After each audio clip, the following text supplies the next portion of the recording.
ಭಾರ ಆಗ್ತಿದೆ.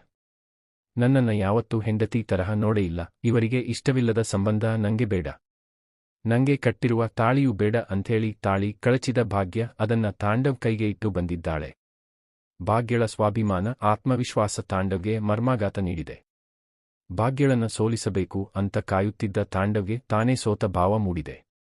ಬಲವಂತವಾಗಿ ತಾಳಿ ಕಟ್ಟಿಸಿಕೊಂಡ ಶ್ರೇಷ್ಠ ತಾಂಡವ್ ಜೊತೆ ಸಂಸಾರ ನಡೆಸೋದು, ತಾಂಡವ್ ಕಟ್ಟಿರೋ ತಾಳಿಯನ್ನ ಹಾಕಿಕೊಂಡು ಬದುಕೋದು ಭಾಗ್ಯಗೆ ಇಷ್ಟವಾಗಲಿಲ್ಲ. ಹೀಗಾಗಿ ತಾಂಡವ್ ಜೊತೆಗಿನ ಸಂಬಂಧವನ್ನ ಮುರಿದುಕೊಂಡಳು.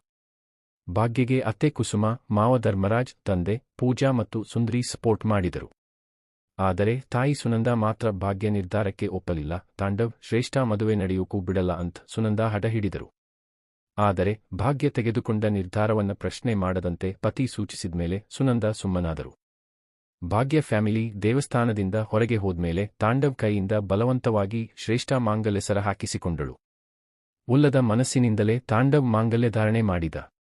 ಲಕ್ಷ್ಮಿ ಬಂದೇ ಬಿಟ್ಟಳು. ಭಾಗ್ಯ ಬದುಕಿನಲ್ಲಿ ಇಷ್ಟೆಲ್ಲ ಆಗಿರುವಾಗ ಲಕ್ಷ್ಮಿ ಯಾಕೆ ಇನ್ನೂ ಬಂದಿಲ್ಲ ಎಂಬ ಪ್ರಶ್ನೆ ಎದ್ದಿತ್ತು. ಈಗ ಆ ಪ್ರಶ್ನೆಗೆ ಉತ್ತರ ಸಿಕ್ಕಿದೆ. ತಾಂಡವ್ನ ಪ್ರಶ್ನೆ ಮಾಡೋಕೆ, ತಾಂಡವ್ ಶ್ರೇಷ್ಠಗೆ ಬುದ್ಧಿ ಕಲಿಸೋಕೆ ಲಕ್ಷ್ಮಿ ಎಂಟ್ರಿ ಕೊಟ್ಟಿದ್ದಾಳೆ. ಲಕ್ಷ್ಮಿ ಎಂಟ್ರಿಯಿಂದ ಭಾಗ್ಯಲಕ್ಷ್ಮಿ ಸೀರಿಯಲ್ಗೆ ಯಾವ ರೀತಿಯ ತಿರುವು